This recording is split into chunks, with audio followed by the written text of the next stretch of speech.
Fala galera, bom dia, boa tarde, boa noite, dependendo do horário que você estiver assistindo esse vídeo.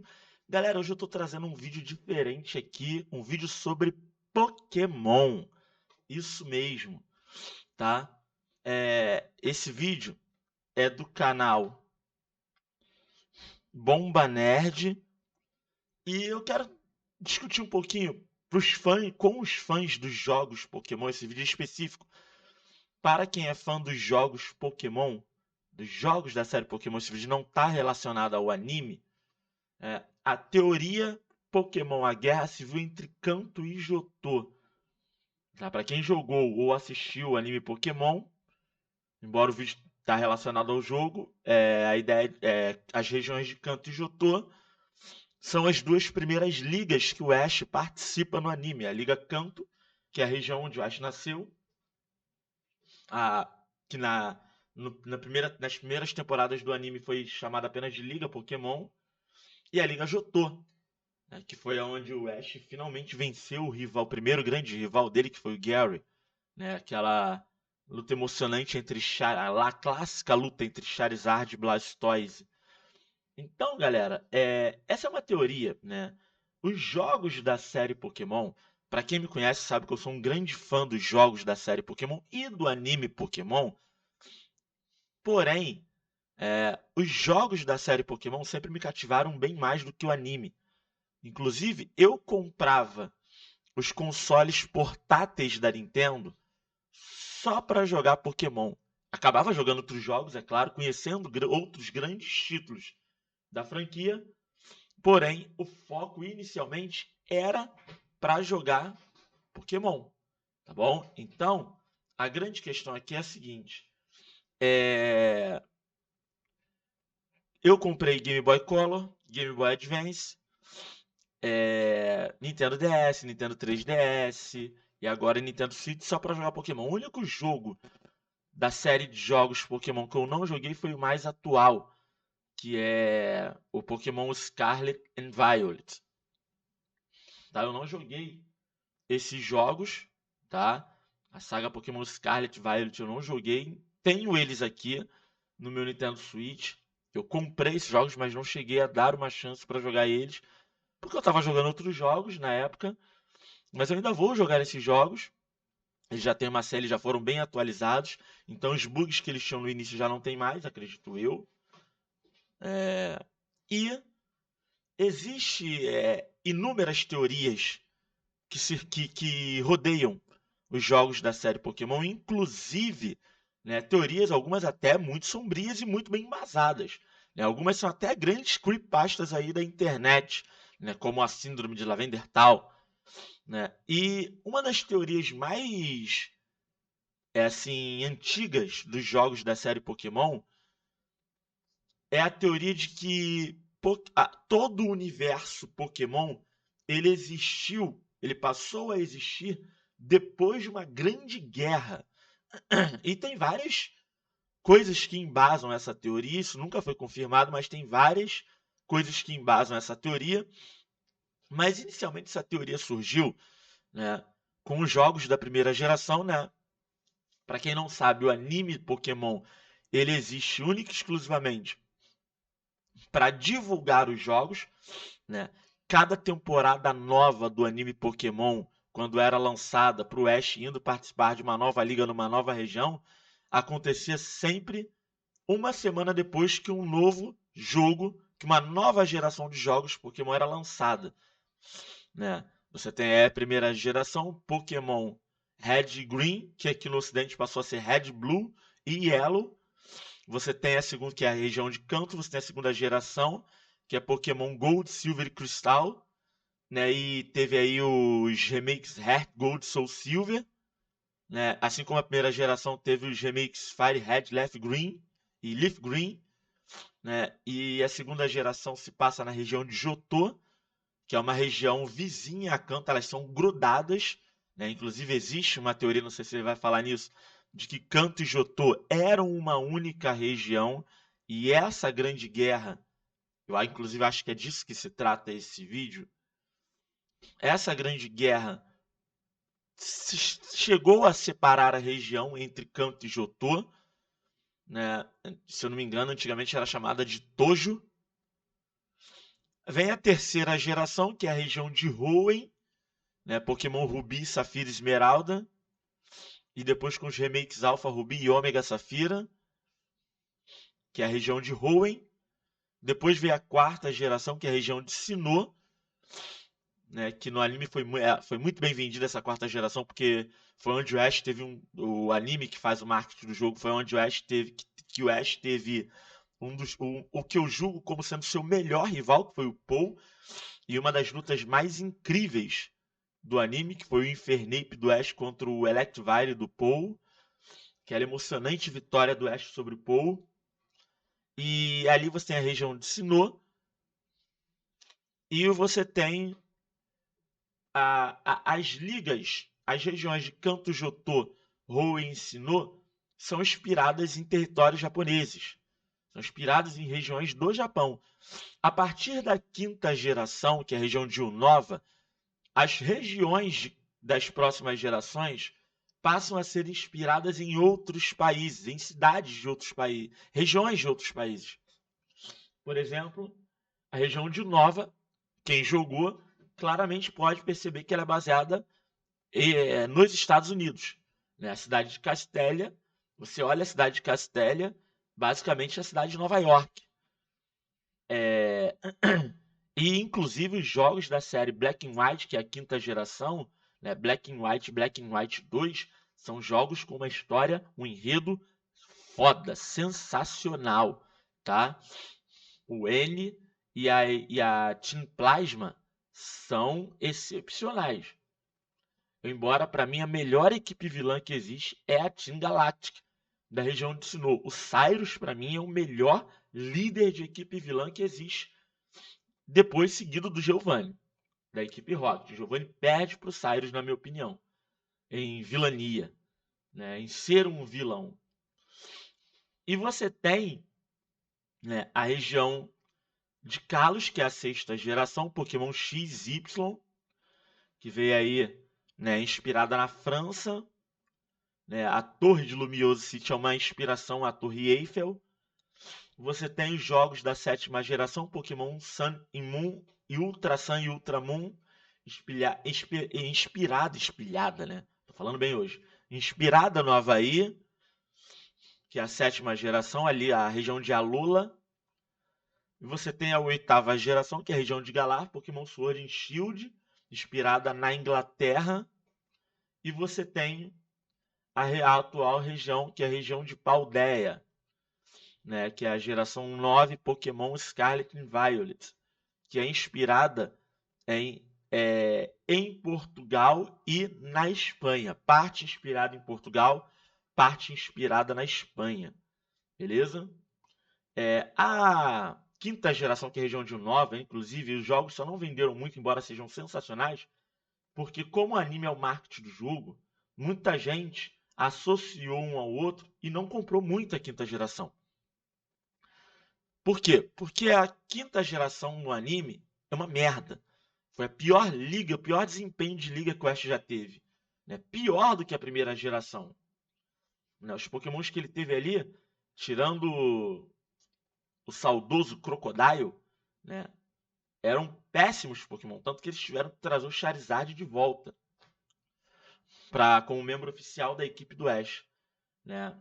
Mas, né, essa guerra, inclusive, existe um embasamento muito bom de que essa guerra que aconteceu antes do universo de Pokémon nascer, né, foi vencida pelo Japão e que os Pokémons, eu já li isso em algum lugar, já li essa teoria, e que os Pokémons foram armas biológicas criadas pelo governo japonês para combater na guerra. Mas vamos dar uma olhadinha no vídeo desse camarada e ver o que ele está falando. Pokémon é uma das franquias mais ricas em lore e construção de mundo que existem por aí, e muitas coisas não são tão óbvias quanto parecem. Vários momentos da história do mundo Pokémon nos foram revelados apenas por fragmentos, pedaços, e cabe a nós juntarmos as peças para entendermos o que realmente aconteceu. Então neste vídeo eu decidi juntar as peças e indícios da grande guerra que assolou a região de Kanto no passado recente de quando os primeiros jogos da franquia, Red e Blue, se passam, assim como seus remakes, Fire Red e Leaf Green. ruim? Já vai deixando o like e vamos começar com a teoria. Já sabemos que o Tenente Surge, o líder do ginásio de Vermilion, é um... A teoria nasceu daí, né? O Tenente Surge, quem assistiu a primeira temporada, lá da primeira temporada clássica de Pokémon, foi a primeira vez que a evolução do Pikachu Raichu apareceu no anime, né?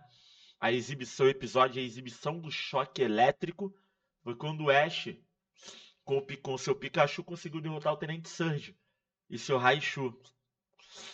Nos jogos tem uma frase, quando você chega no ginásio do Tenente Surge, nos jogos da primeira geração, no ginásio da cidade de Vermilion, tem uma frase muito interessante que ele fala, né, quando ele está engrandecendo os Pokémons elétricos, que é a especialidade dele.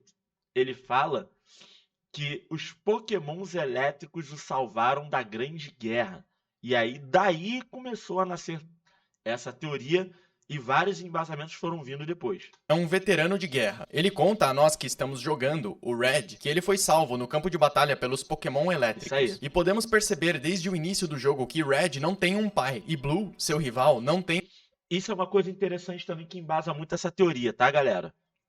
Se você reparar, em todos os jogos da série Pokémon, tirando Pokémon a terceira geração, que é a região de Hoenn, que é onde o personagem, o protagonista, ou a protagonista, você pode escolher entre o Brandon ou a Mai, né? Os protagonistas, eles têm mãe e pai, que é o Norman, o líder do ginásio de Petalburg, né? Que você enfrenta ele como para ganhar a sua quarta insígnia, embora você seja o primeiro líder de ginásio que você conheça. E aí,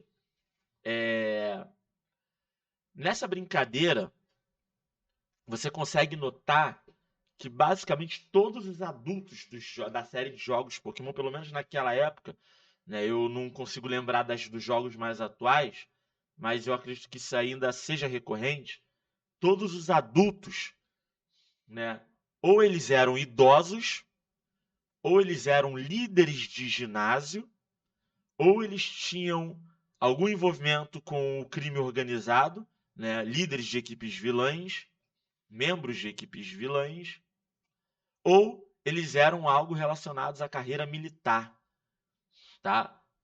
Fora isso, você não tinha adultos nos jogos. E tirando os protagonistas do terceiro jogo, todos os outros protagonistas só têm mãe. Nenhum deles tem pai, né? E aí existe aquela teoria de que os pais teriam morrido na guerra, ou teriam ido para a guerra e não voltaram mais, né? Sem que suas mortes se confirmassem. Assim como muitos outros adultos, né? O que leva a entender que, somente a ausência de adultos levaria uma criança de 10 anos a percorrer o desconhecido no mundo sozinho para capturar Pokémon. Então é muito bem embasada essa ideia. Mas vamos lá, vamos seguir. Tem um pai e nem uma mãe. Isso, aliado ao fato de que durante o jogo vemos poucos adultos homens Exatamente. de idade comum, nos faz pensar o que aconteceu com essas pessoas. Por que vemos muitas crianças, jovens adolescentes, mulheres, idosos e poucos pais? Poucos homens entre seus 25 e 45 anos. A grande maioria dos homens adultos que vemos nesses jogos que se passam em Kanto são líderes de ginásio como Surge e Koga, ou são criminosos afiliados à equipe Rocket. Não só isso, como espalhados por toda a região de Kanto, existem rotas subterrâneas que nosso personagem usa para cortar caminho entre as cidades. E o próprio esconderijo da equipe Rocket é no subsolo, mas estes não são apenas túneis comuns. Provavelmente são abrigos antibombas, um bunker. Se juntarmos a declaração do Surge com a falta de homens adultos presentes na região... Aí ele tem um ponto. Eu nunca tinha parado para pensar em que esses caminhos subterrâneos que você tem nas regiões de Kanto e Johto, você até tem em outras regiões também. Hoenn Sinnoh também tem, mas em Kanto e Johto chega a ser absurdo a quantidade de caminhos subterrâneos que você tem.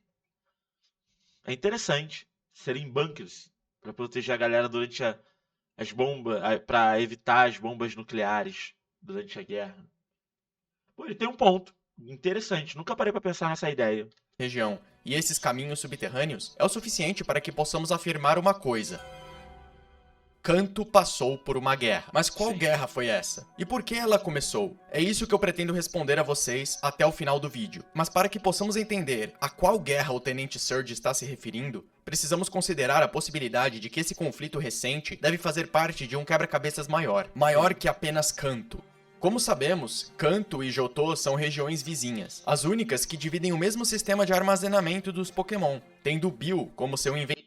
Esse Bill aí é a versão dele do anime, tá? Ele aparece logo nos primeiros episódios da primeira temporada do anime clássico de Pokémon. Tá? O Bill, nos jogos, ele é um pouquinho mais velho.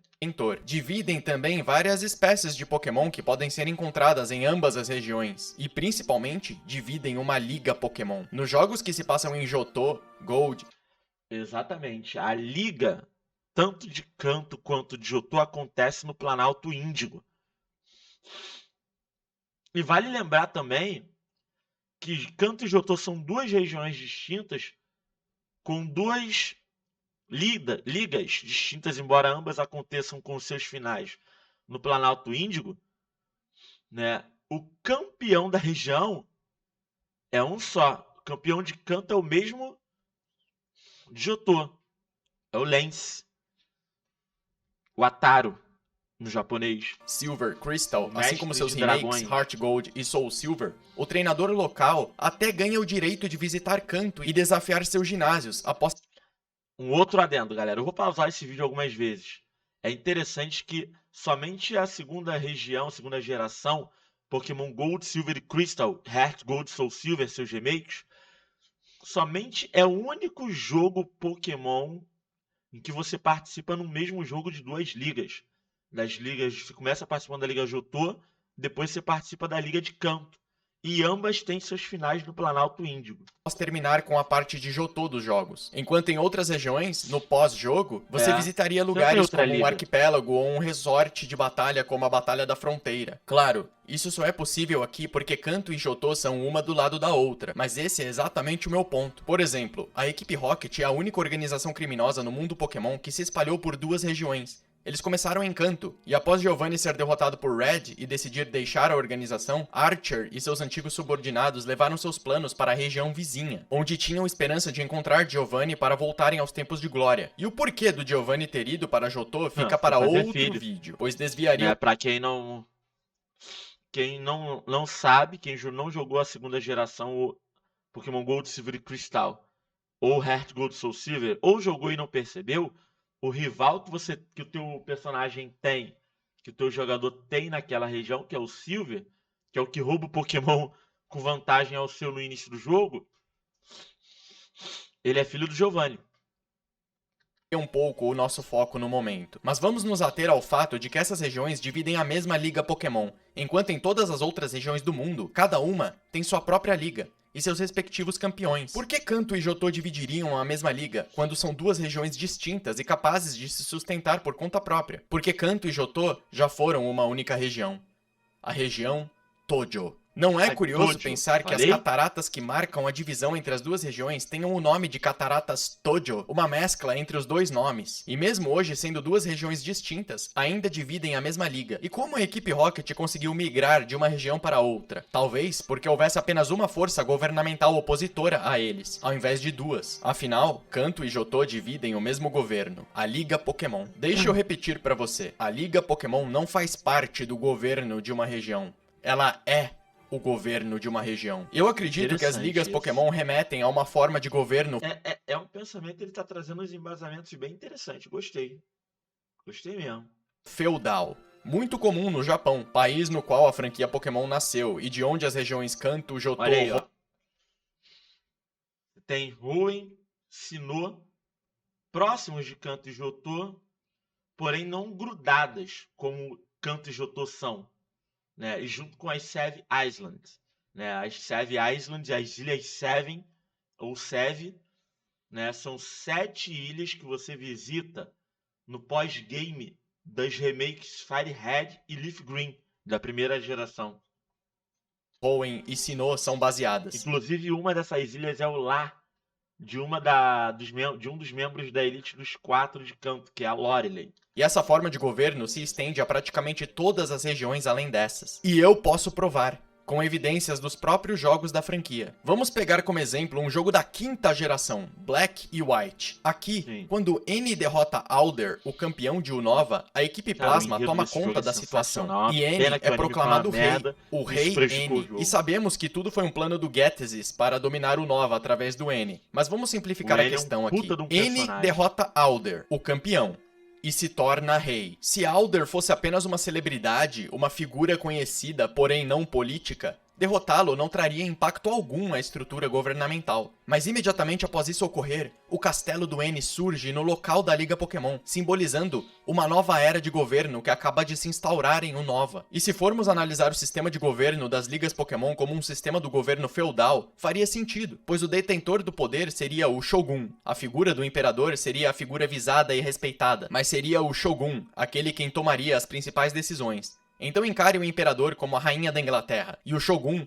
como quem de fato governa. Abaixo do Shogun ficariam os senhores feudais, os daimyos, que seriam os senhores encarregados de manter os pedaços de terra sob controle. Eles passariam esse serviço aos samurais, que se encarregavam de manter tudo e todos na linha. Um sistema similar se aplica ao mundo Pokémon. O Shogun seria o campeão, o líder de uma região. Ele se cercaria de sua classe de elite, a Elite 4. O campeão apontaria os líderes de ginásio, que seriam os daimyos, responsáveis por cuidar cada um de sua localização. E como sabemos, os líderes de ginásio não são apenas os treinadores que dão insígnias aos desafiantes. Eles também têm fortes laços culturais e familiares com suas respectivas comunidades. E mais, os jovens treinadores de ginásio, presentes em todos os ginásios de uma região, seriam os samurais, responsáveis por ajudar o líder a manter as questões da comunidade em ordem. Jovens que se juntariam à comunidade familiar de um ginásio para elevar seu status e trazer honra para sua família, assim como jovens samurais faziam. Pense bem, ainda usando Black White como exemplo, quando N e a equipe Plasma tomam conta de Unova, os líderes de ginásio são os primeiros a virem te ajudar, segurando os 7 sábios para que...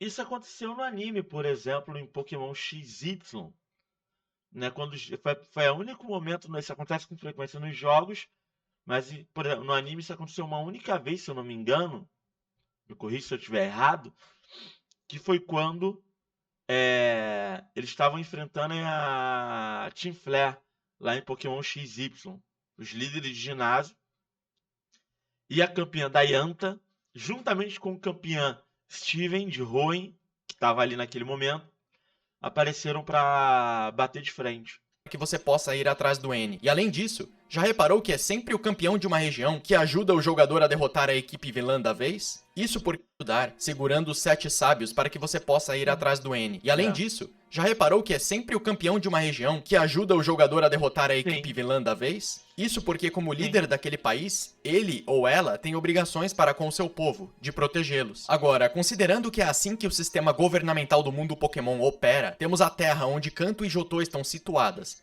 2 regiões, uma Liga Pokémon, um só governo. O Planalto Índigo serve como capital política, simbolizando a sede do governo que marca a divisão no mapa entre ambas as regiões. E aonde entra uma provável guerra nessa história? Precisamos considerar uma coisa. Repare como, apesar de dividirem a mesma estrutura política, Kanto e Johto são bem diferentes como região, uma da... Kanto, ela é bem mais industrial que Johto, tá? Johto tem poucas rotas, Kanto tem mais... Johto é mais rural.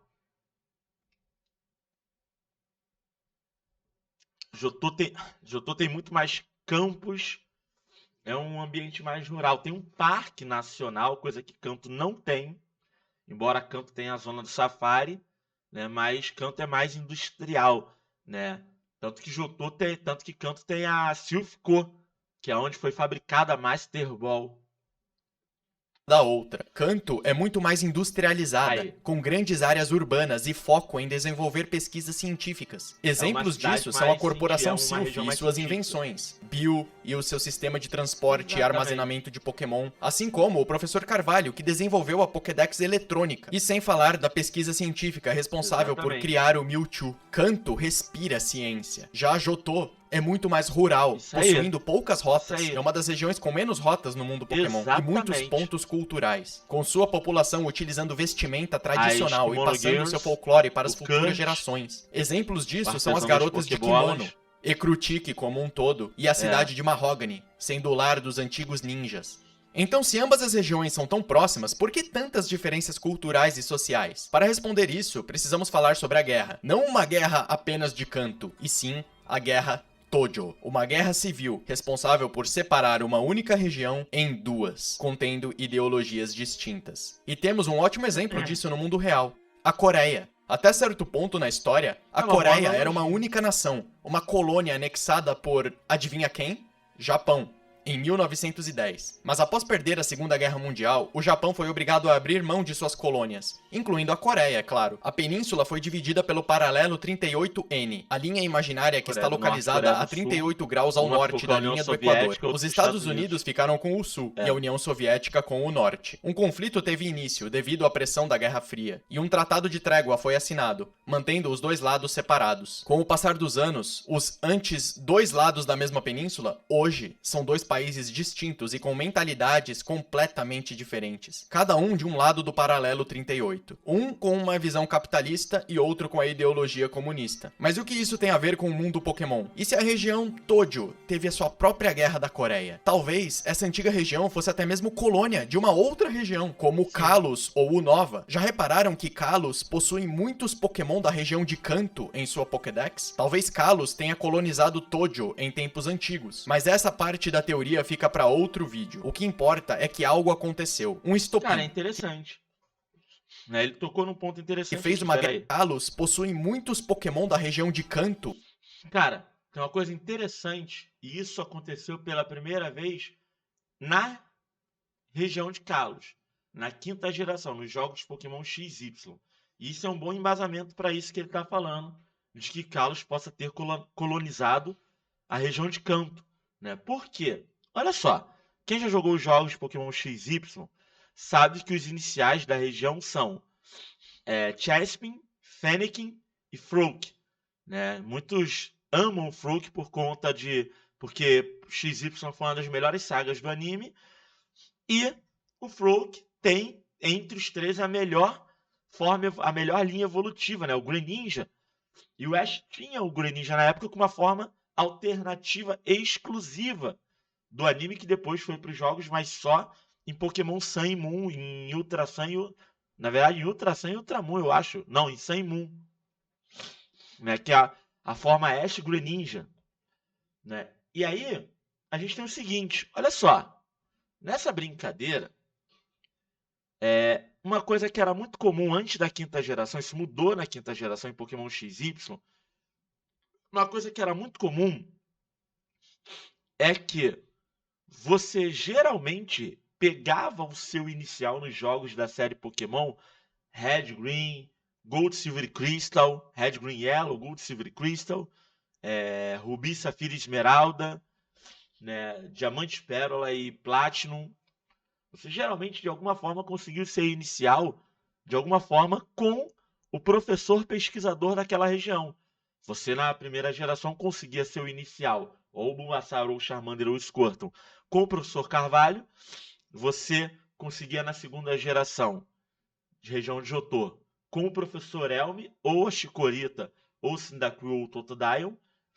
E na região de Hoenn, você conseguia, geralmente, o teu inicial, né, Trico, Torchic, Mudkip, através do professor Bert, né, acho que era o professor Bert. Enquanto na região de Sinnoh, através do professor Rowan, que você conseguia os iniciais Turtwig, Tinchar e Oshawott. Não, e Piplup. Oshawott é a quinta geração, e Piplup. Enquanto na quinta geração você conseguiu os iniciais Snive, Tepig, Oshawott, através da professora Juniper. Se eu não me engano, é Juniper. Né? Agora, quando você chega na sexta geração, região de Kalos, jogos Pokémon XY, acontece uma peculiaridade. Você escolhe um dos seus iniciais, quem te apresenta ele são os seus amigos no jogo. Você tem uma série de amigos no jogo. Se você escolher o menino, a Serena é sua amiga. Se você escolher a Serena, o menino é um dos seus amigos. E você tem os outros amigos, que inclusive eles aparecem no anime, né? E vocês escolhem seus pokémons ali, com eles. você só vai conhecer o professor pesquisador da região lá na cidade de Lumiose, se eu não me engano, que é o professor Sycamore. E lá você tem uma batalha com ele, ele usa, ao batalhar com você, ele usa os 3 iniciais de canto, tá? Ele é o professor pesquisador de Kalos, mas ele usa os 3 iniciais de canto. Ele não usa os 3 iniciais de Kalos, tá? E quando você derrota ele em batalha, ele te dá a opção de escolher mais um inicial, que é de canto, ou Bulbasaur, ou Charmander, ou Squirtle. Então, existe a possibilidade que isso seja verdade, tá? Inclusive, uma outra coisa que corrobora para isso também é que o mais interessante é que, embora os iniciais da região de Kalos sejam Chespin, Fennekin e Froak, em suas formas finais, Chesnaught, Delphox e Greninja, o único que tem uma forma alternativa exclusiva por conta do anime é o Greninja, que é o Ash Greninja. No jogo o jogo que apresentou uma das melhores, para mim a melhor mecânica até hoje nos jogos Pokémon, que é a Mega Evolução, não deu Mega Evolução para nenhum dos seus iniciais, para nenhuma das 3 formas finais dos seus iniciais. Mas os iniciais de canto, que você recebe também no jogo, cada um ganhou forma de Mega Evolução, né? Sendo que o Charizard ainda ganhou 2. Mega Charizard X e Y. E você teve também o Mega Venusaur e o Mega Blastoise. Eles que ganharam Mega Evolução. Então, isso tem um bom embasamento, tá? Isso pode ser real. Mas vamos continuar aqui. Em sua Pokédex, talvez Kalos tenha colonizado Tojo em tempos antigos, mas essa parte da teoria fica para outro vídeo. O que importa é que algo aconteceu, um estopim, que fez uma guerra civil se iniciar e, consequentemente, pessoas morreram.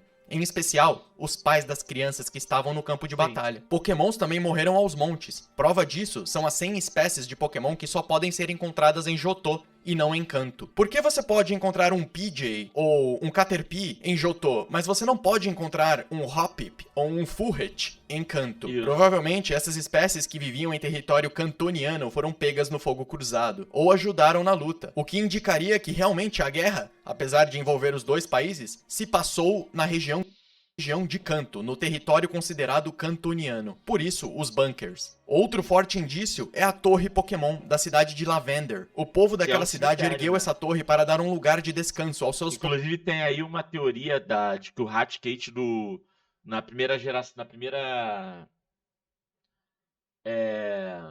na primeira geração de Pokémon, Red e Green, o teu rival, que é o Green, nas primeiras batalhas que tu tem contra ele tem um Raticate, né? E aí chega um momento que tu batalha com ele no SSA, se eu não me engano, e ele não tem mais o Raticate. E depois você encontra ele aí, bem triste nessa torre aí, né? Que é um cemitério Pokémon. Então existe a teoria de que o teu personagem teria matado o Raticate dele. Pokémon já falecidos. E o cemitério está cheio. Aposto que boa parte desses Pokémon morreram na Guerra Tojo. Eventualmente, um cessar-fogo foi acordado, garantindo independência às 2 regiões, extinguindo a antiga Tojo. Mas elas ainda dividiriam o mesmo governo, pois uma região tem coisas que somente a outra pode oferecer. De um lado, temos uma sociedade tecnológica, que tem vários acordos e conexões com regiões do exterior. Kanto é obviamente muito ligada a Hoenn, Kalos e Alola. Do outro lado, uma sociedade rural, focada em preservar sua identidade cultural e preservar as linhagens de famílias historicamente importantes para essa sociedade, fazendo poucos acordos internacionais, tomando uma abordagem mais fechada. Johto tem laços com a região de Sinnoh, mas fora isso, se mantém mais isolada do mundo. E cada região teria sua própria capital. No caso de Kanto, Saffron seria sua capital, por ser onde a corporação Silph está localizada, e também por ser onde todas as rotas acabam levando, ficando bem no centro da região. Geralmente, galera, a maior, tá? Geralmente a maior, né? A capital da região, geralmente, tá? Fechou aqui, não sei porquê. Geralmente a capital da região costuma ser a maior cidade, né? A maior metrópole ali da região, tá bom? Então, geralmente, né, você pega aqui,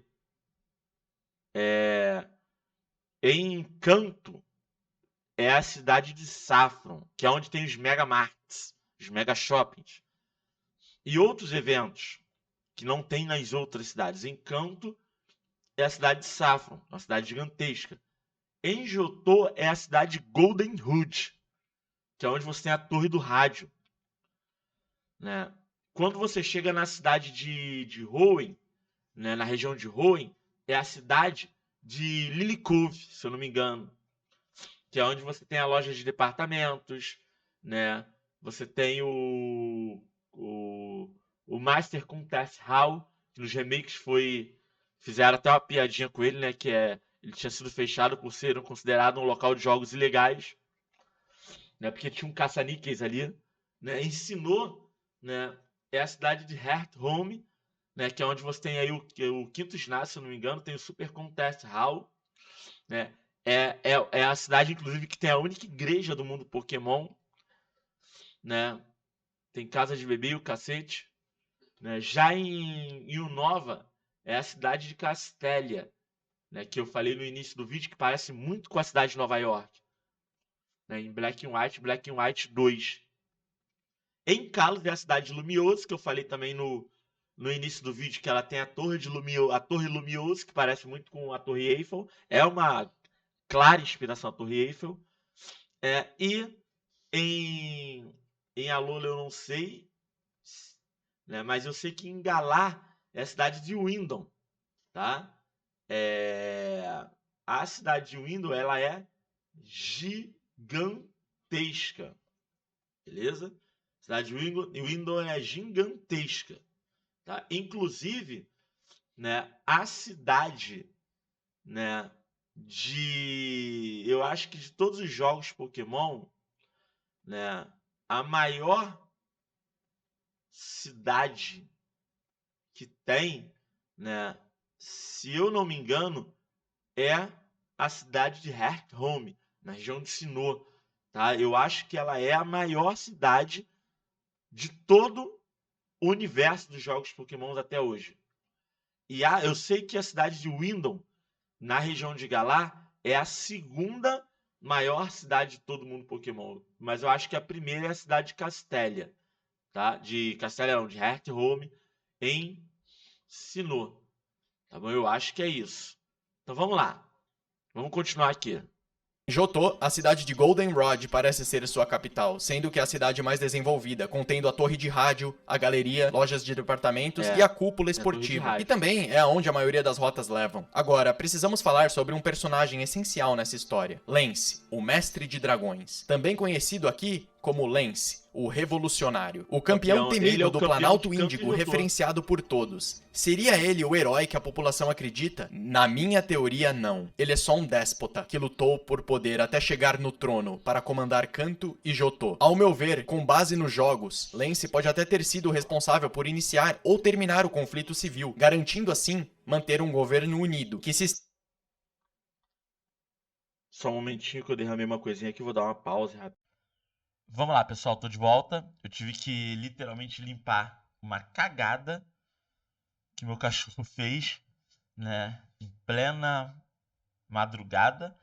Mas vamos lá, vamos continuar analisando aqui o nosso vídeo. Estende por 2 países, mas também conquistando a independência de sua região natal. Lance vem da cidade de Blackthorn, em Johto, e ao se tornar o campeão de ambas as regiões, ele pôde instaurar seu regime. Está confuso? Vou elaborar. Lembrando que essa teoria é baseada apenas com fatos dos jogos, e não do anime ou dos mangás, pois são universos diferentes. Lance, sendo o campeão da região, pode selecionar seus daimyos, no caso, seus líderes de ginásio, para que mantenham a terra sob controle. Ele permite que em ambas as regiões apenas o Professor Carvalho e o Professor Elm possam distribuir os Pokémon iniciais para jovens treinadores, mantendo assim controle sobre possíveis rebeliões ou forças rebeldes. Além disso, os Pokémart seriam os únicos lugares onde se pode comprar Pokébolas, mantendo um controle também sobre os acessórios que um treinador poderia utilizar, o que me faz pensar que a Corporação Silph também está nesse esquema, como a empresa responsável por fabricar tais itens para o consumo interno e até mesmo externo. Mas se isso se trata de um regime, por que permitir que treinadores desafiassem a Liga Pokémon, correndo o risco de algum treinador destronar Lance ao derrotá-lo, como aconteceu com Alder em Unova? Por que não proibir as pessoas de treinarem seus Pokémon ou competir na liga? Simples.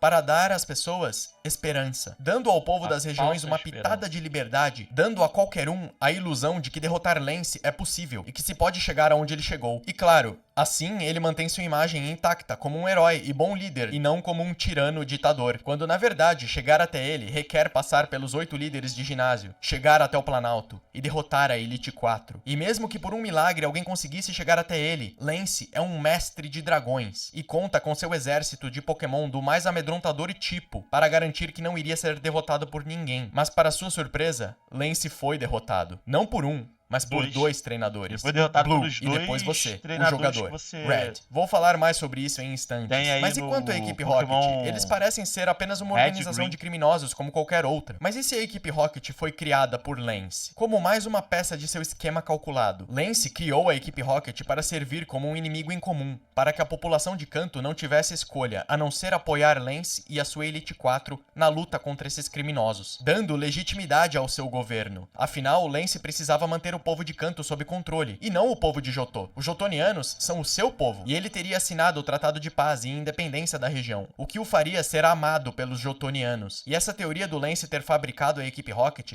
faria sentido, pois Giovanni, o líder da organização, é o líder do ginásio de Viridian, uma posição fornecida pelo campeão de uma região. Sem falar que Viridian é a cidade mais próxima do Planalto Índigo, a sede do seu governo. Lance ofereceu a Giovanni a ocupação como líder de Viridian, e em troca, a equipe Rocket usaria de força bruta para roubar Pokémon, utilizando outros Pokémon como arma, dando a Lance uma razão para limitar o número de novos treinadores por região, pois Pokémon são criaturas poderosas e perigosas se mal utilizados. Não só isso, como fazendo as pessoas comprarem mais Pokébolas, para protegerem seus Pokémon de furtos à luz do dia, fazendo com que a corporação Silph aumentasse seus lucros consideravelmente com a venda de Pokébolas, assim como os Pokémart, fazendo a economia girar e mantendo a população sob controle. Tudo pelo medo gerado pela organização criada por ele. Já repararam que em Johto as pessoas costumam deixar seus Pokémon fora das Pokébolas muitas vezes? Seguindo seu treinador por aí? Faz sentido. Isso é só nos remakes. Você não deixa teu Pokémon fora da Pokébola nos jogos originais, Gold, Silver e Crystal. Você não deixa. Nos remakes, o Pokémon fica te seguindo fora da Pokébola. Só nos remakes. Afinal, Kanto é quem deve temer em ter seus Pokémon furtado repentinamente.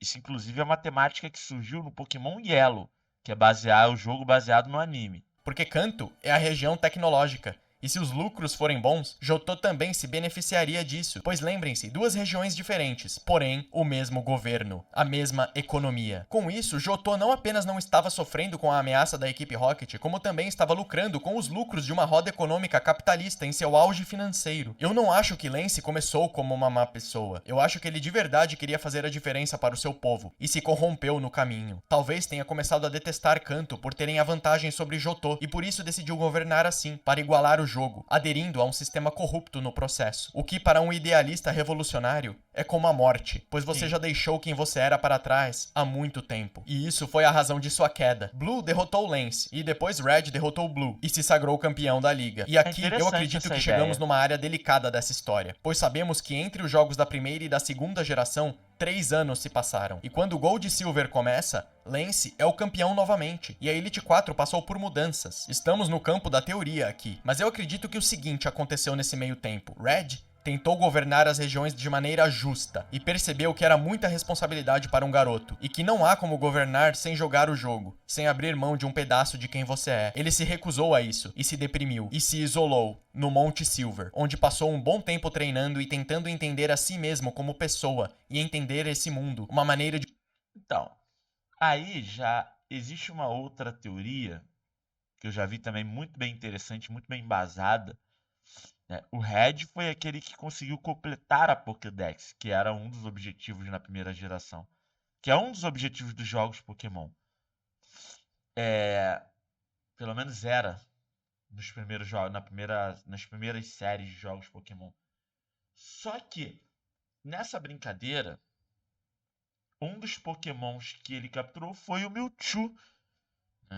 E existe uma teoria que diz que o Mewtwo aos poucos foi mudando a personalidade do Red, fazendo ele se corromper. E por isso ele se isolou no Monte Silver. Realmente, né, em Pokémon Gold, Silver e Crystal, você tem ainda o Lance como novamente como campeão de Johto. Né, e a tua luta final é com o Red no Monte Silver, depois que você coleta as insígnias de canto. Então, essa parte da teoria eu já fico meio assim.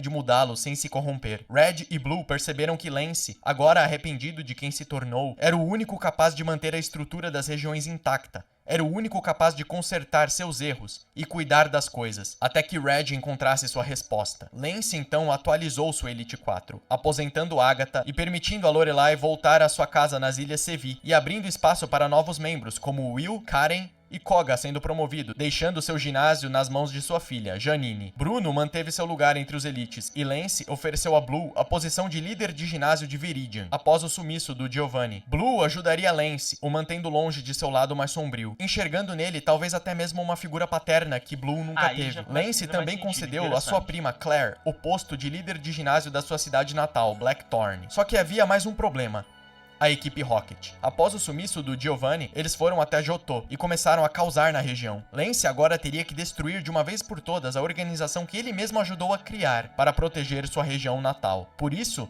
nos jogos da segunda geração, Lance está ativamente lutando contra a equipe Rocket, diferente dos jogos da primeira geração, onde ele não toma nenhuma ação contra a organização. Curioso, não? Mas quando ele chega no esconderijo deles em Mahogany, ele já percebe que a nova geração de treinadores está dando conta do recado, o que digamos que termina de colocar o Lance na linha. A equipe Rocket foi derrotada de uma vez. Lance consertou seus erros, e agora Ethan, o jogador da segunda geração, desafia a liga e derrota Lance, assumindo seu posto, e viaja até Kanto, derrotando todos os treinadores possíveis, provando a todos que ele, assim como Red, merece ser o campeão das duas regiões. A última coisa a ser feita era comprovar qual dos dois estava pronto para assumir o trono de campeão de Kanto e Johto, governando ambas as regiões com justiça. Ethan ou Red? A resposta?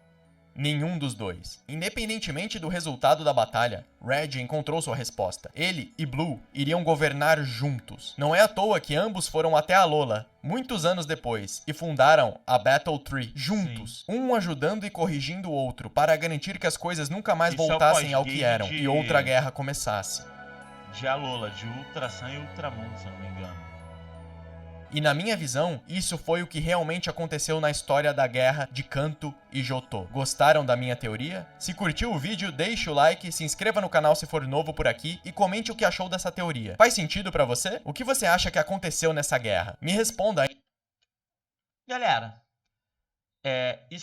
eu gostei muito do vídeo dele, isso foi uma teoria muito interessante, né? Eu pontuei algumas coisas aqui, concordo em 99% de tudo que foi colocado aqui, tem muito embasamento, né? Essa teoria da guerra que antecede todo o universo Pokémon já vem acompanhando há anos, né? Então acho muito interessante.